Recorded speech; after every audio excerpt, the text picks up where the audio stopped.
Hi, my name is Hans van Tol. I'm from publisher The Game Master, and I'm introducing to you a brand new game, COUNTDOWN Special Ops.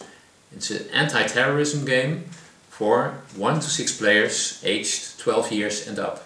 Next I will show you what's in the box of this prototype.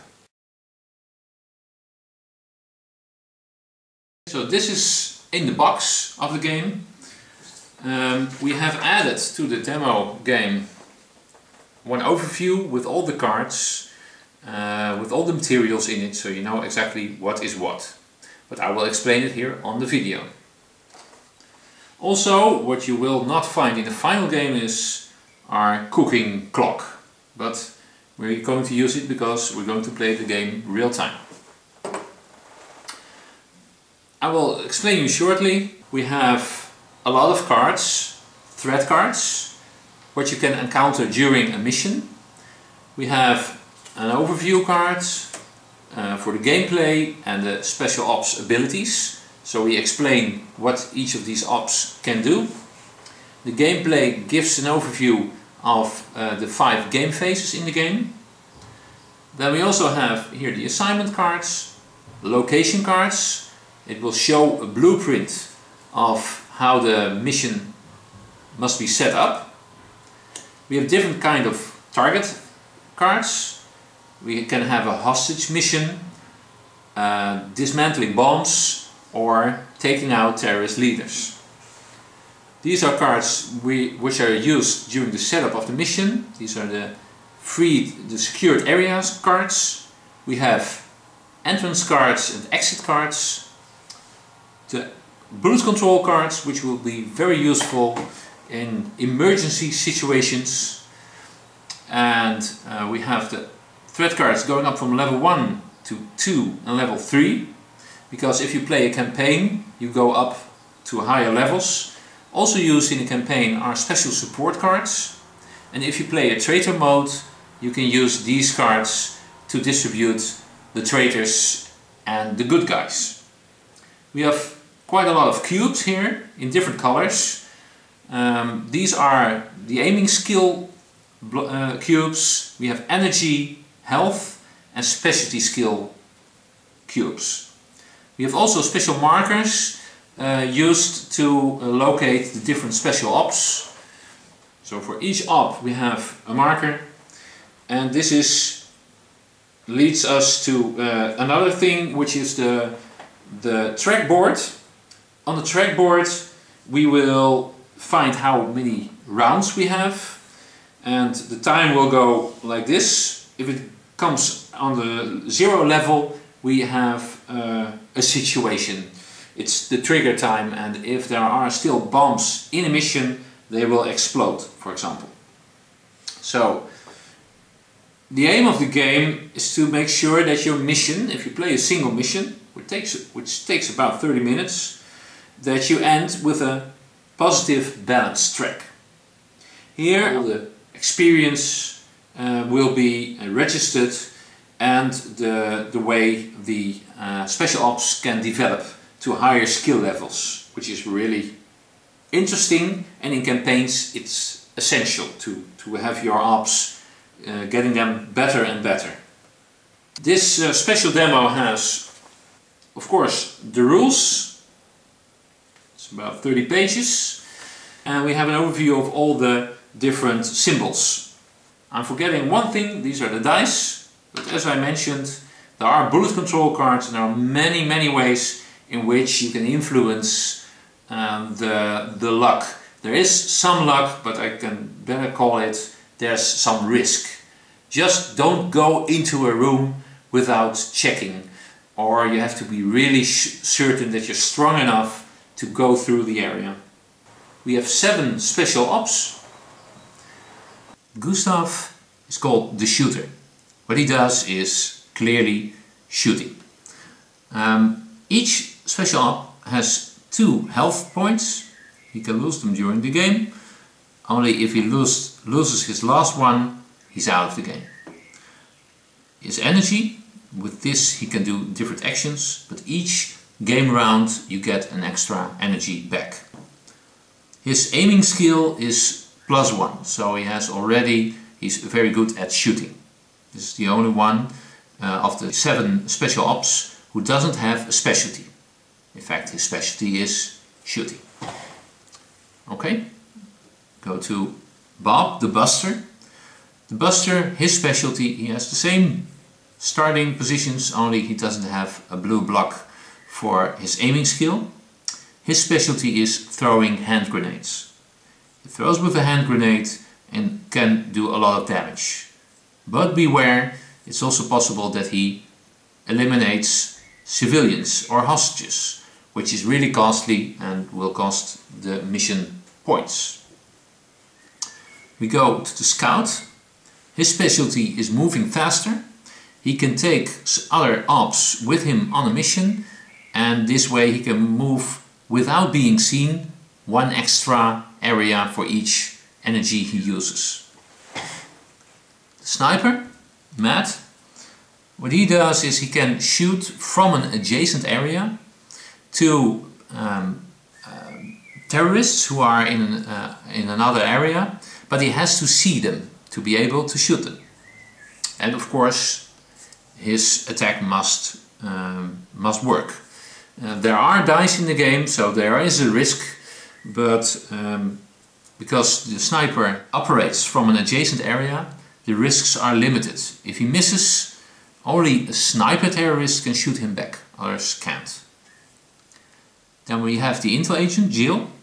What she does is she reveals threat cards in adjacent areas. And the bomb expert, Steve, he takes care of the bombs. And the medic, Rita, she helps the other ops when they get hurt. If you're playing with 4 players, you're using 4 of the ops. The game can be played until 6 players, then you will use 6 of them. But it's always that you have to leave a few ops out of the mission. Of course, this depends on the kind of mission you get. Here I can show you the assignment cards. The assignment cards you draw, and it shows you, for example, that we're doing a bomb mission and we're going in the blueprint of the factory. Factory card is one of the location cards you can find here. That's the next pile. You take out the location card and you set up the mission. Okay, let's go to how the game is being set up. Okay, now we're going to set up a mission. Here are the assignment cards. We have the green assignment cards.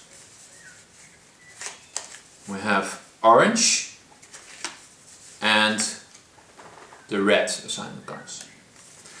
For our first game, we're doing a simple, easy level game. It's a single mission, and for example, we take the top card, which is the cruise ship, and it's a bomb mission. Since we're playing in this example with 5 players, we have 6 time units. So it's a cruise ship, and we take the cruise ship setup, which has been set up here. It's easy to do. And we only take the time bomb cards. Right? What we're also going to do is we're going to place the time marker on 6, and the mission scoring starts at 0. We have to end the game with a positive balanced scoring, plus one of the special ops must have survived and has reached an exit area. Otherwise, the mission has failed. So, we're setting it up, and the numbers are indicating the number of threat cards on the gray areas. I will show it exactly. And the red areas are where we are going to place the target cards, which are with the bombs on the backside. So what we're going to do is shuffle only the threat level 1 cards. You can see it here. It shows it's a level 1 card. since we're playing a single mission, we're not using the level 2 and 3 threat cards.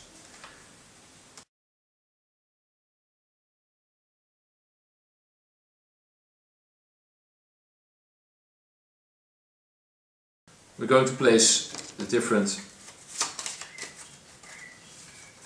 target cards as indicated, 2 red cards, 2 red cards, and in the corner also 2 red cards.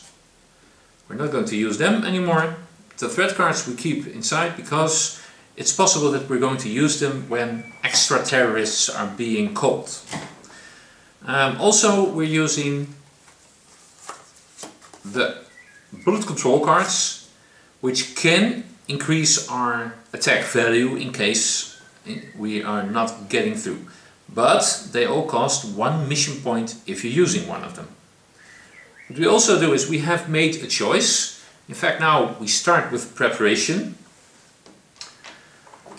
We have to choose the special ops. If we're playing with 5 players, we decided not to take the medic this time, not to take the scout, and what we're doing is these are both placed so we cannot see them, and what we're going to place here are a blue block on the first, and on 1 we're placing a white block, which means that the aiming skill of the special ops are all starting at 0.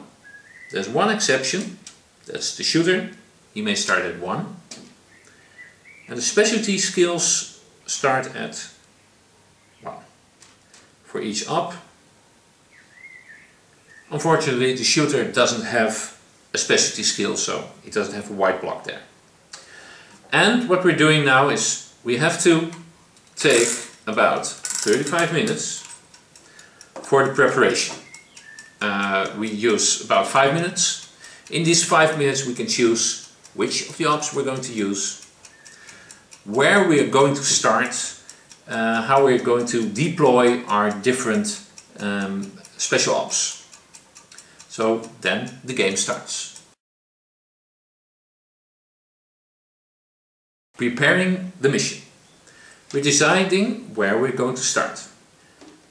Here are the markers. This is still a prototype, so it will be a little more neat than this. And if we're going to have miniatures, it's going to be really great. What we're going to do is we could start with all the ops in one block, or we could split them up. This is an area which seems pretty okay. Okay, so the preparation is about 5 minutes when you start it for your first time. If you play a single mission a second time, take only 3 minutes of preparation and go for it. For example, if we split up, we could be using this one and that one. So we could start with playing the game. If you play the game, there are 5 rounds. Phase 1, and here's also on the reference card, so it's easy to check. First phase is intel. Now the intel phase, in that intel phase, Jill, can reveal the top card. She takes away 1 energy and she may reveal the top card. It shows a terrorist. On the terrorist we can see different things. One is that as soon as you go inside the area, there will be 1 extra terrorist, +1, which is not so good. The defense is 4, which means if we try to attack it, you have to have an attack value of 4 or more, and the defense value, the attack value of the terrorist is 3. This means that if the terrorist survives the first attack and you throw 1, 2 or 3, you get hit. This is the extra experience you can get if you win, if you eliminate this terrorist, and you can go on. Okay, so for example, she has seen this one, it will give her 1 experience extra on the intel.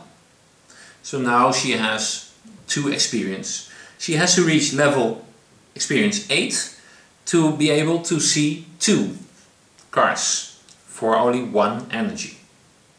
Now we can decide to check out the next one. Don't have to do it, but it's possible.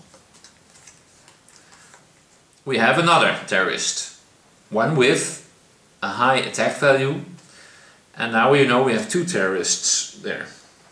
So it's dangerous just to go in with the 2 of you.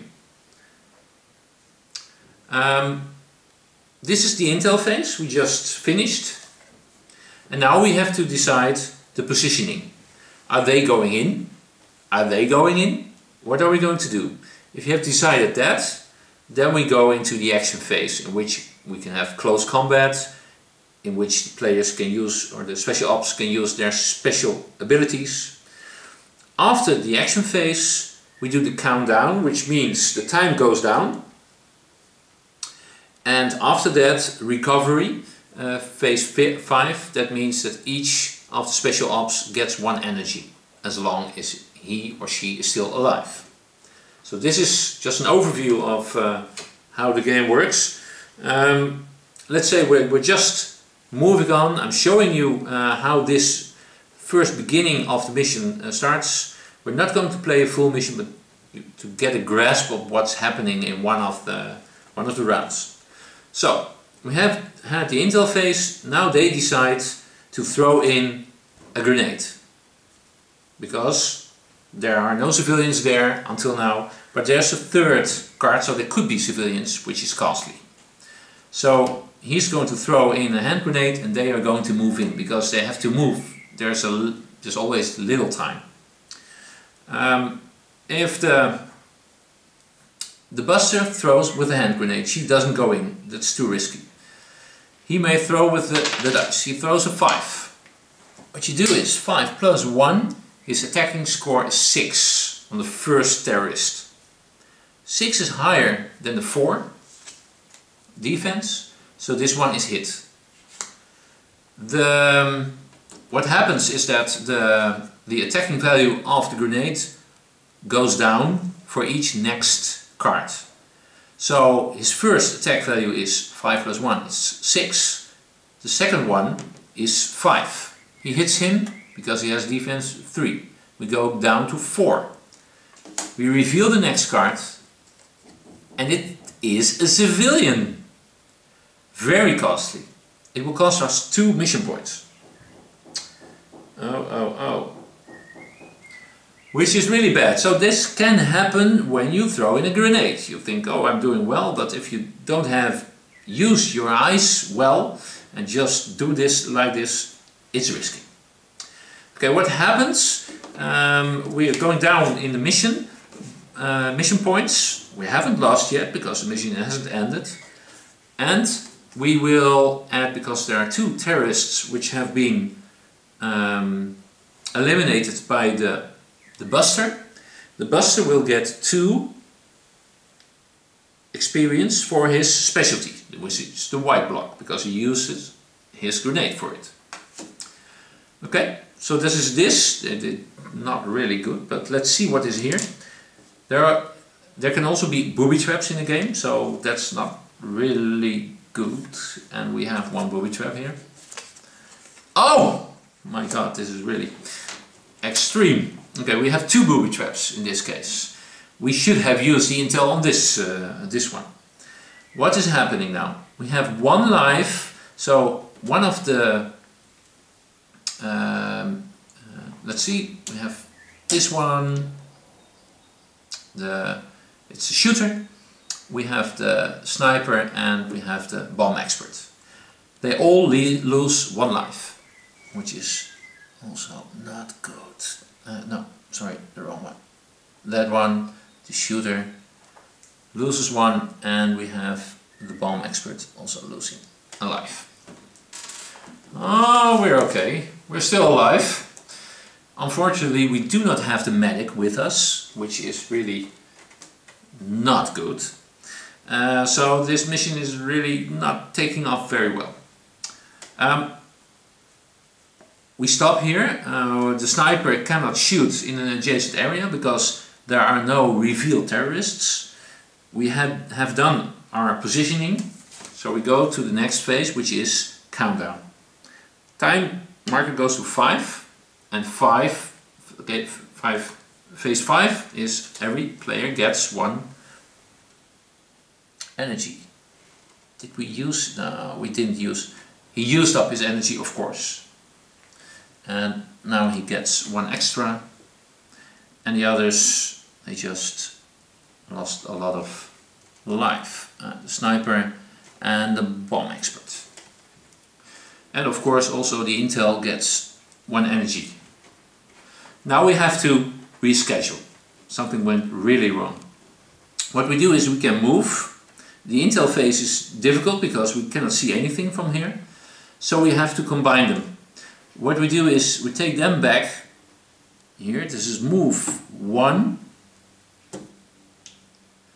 And because this is a secured area, we can move another area. So we move 2 without having extra energy needed. And they can move here or move in, but this we've seen what happens. So this is the next round. We still have 5 time. What we do is the intel must check out what is here. This is one of the target areas, so we hope we can find bombs here. Okay, we find a civilian. It doesn't bring us any extra experience because the intel only gets extra experience on her skill if she finds terrorists, threats, or if she finds one of the main targets. In this case, we're talking about a bomb mission, so this is not a bomb. And it makes it more difficult because with the sniper we cannot take her out, that's not smart. We cannot throw in a hand grenade, also not smart. So we're stuck at this moment. End of this phase, going to countdown, and each op gets energy. We have a lot of energy, but not much life left. So I think we'll have to move in right away.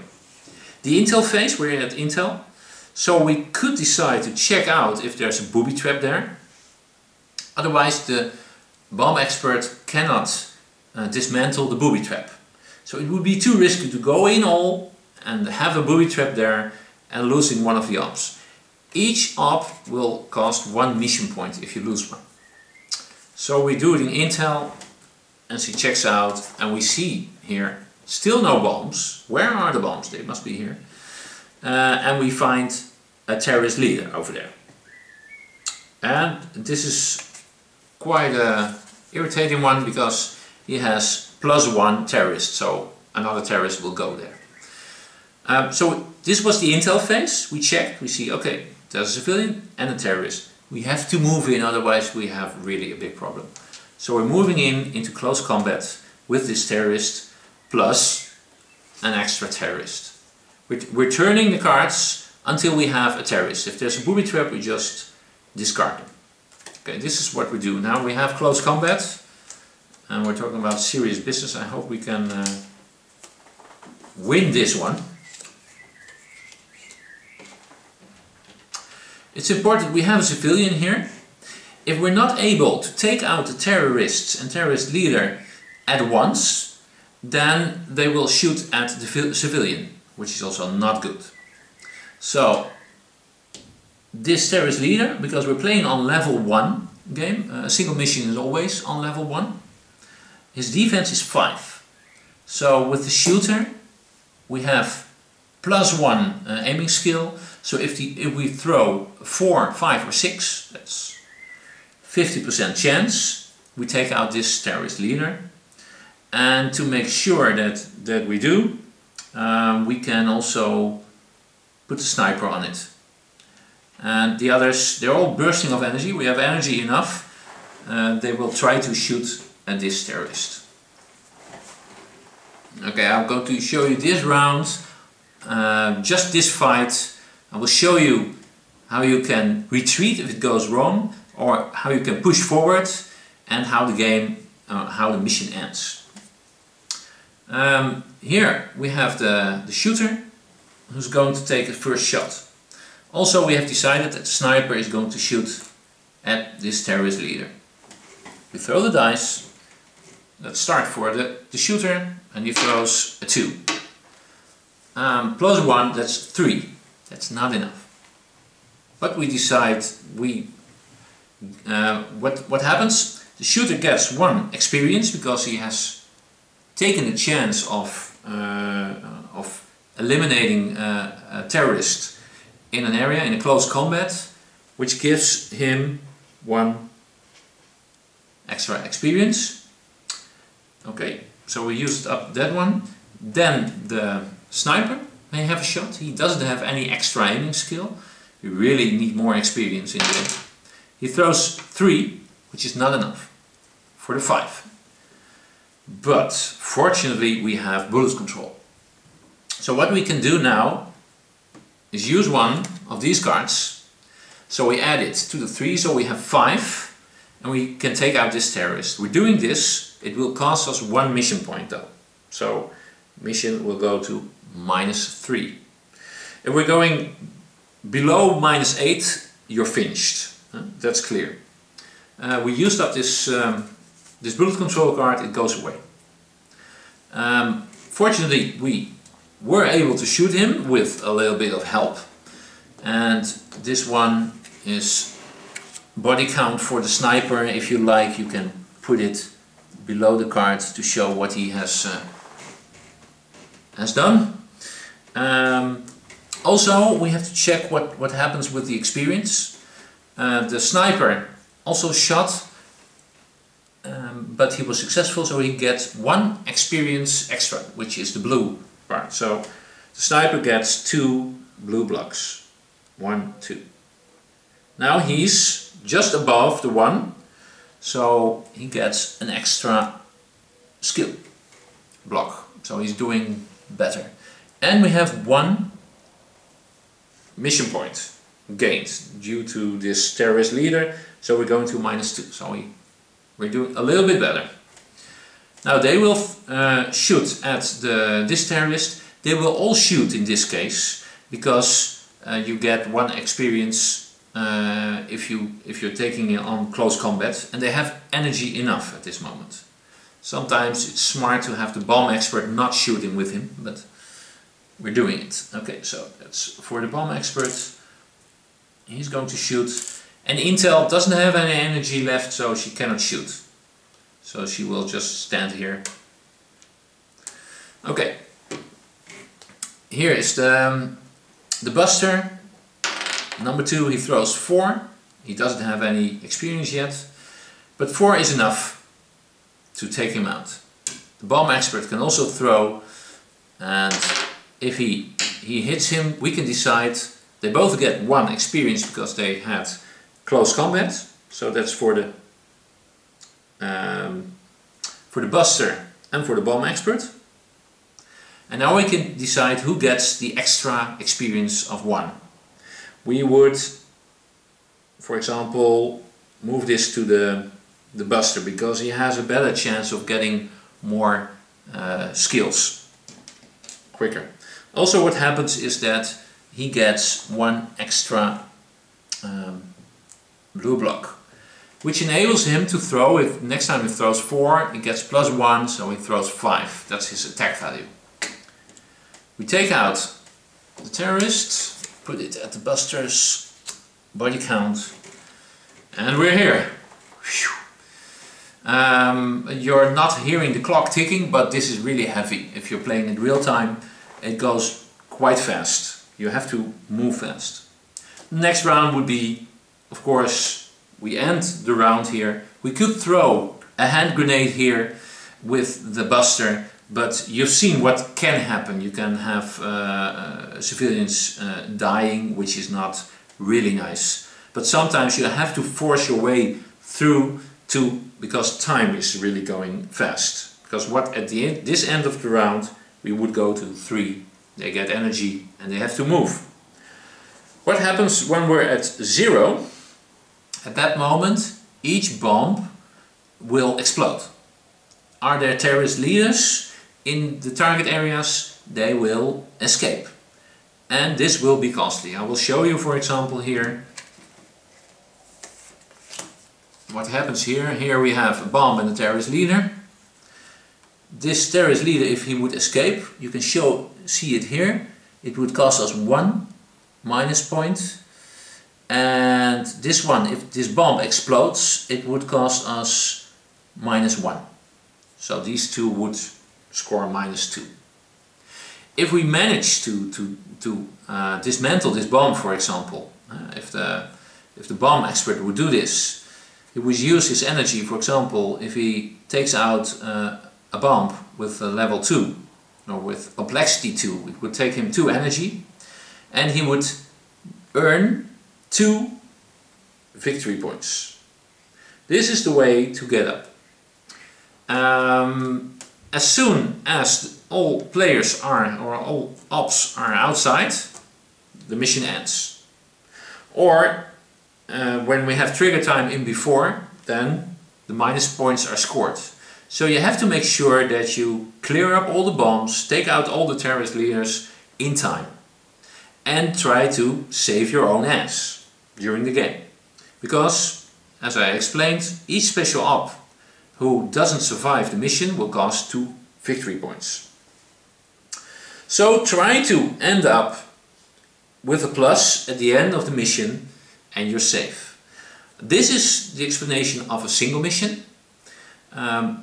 If you play a campaign, you can have several missions and you're going through the deck from level 1 to level 2, level 3 terrorists. We have a lot of terrorists in the game, some of them with really mean stuff, booby traps, so please be careful when you're playing this game.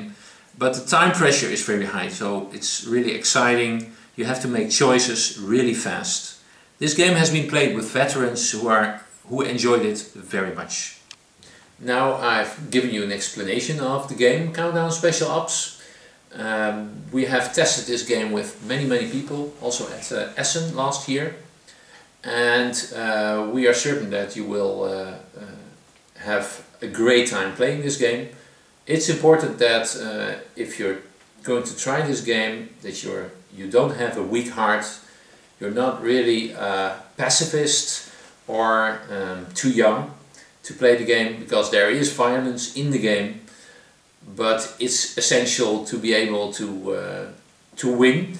But beware that you don't kill too many civilians, because that's not the way to do. So you're one of the good guys. I hope you will enjoy the game and let us know on Boardgame Geek or on our website how you like the game. Enjoy Countdown Special Ops.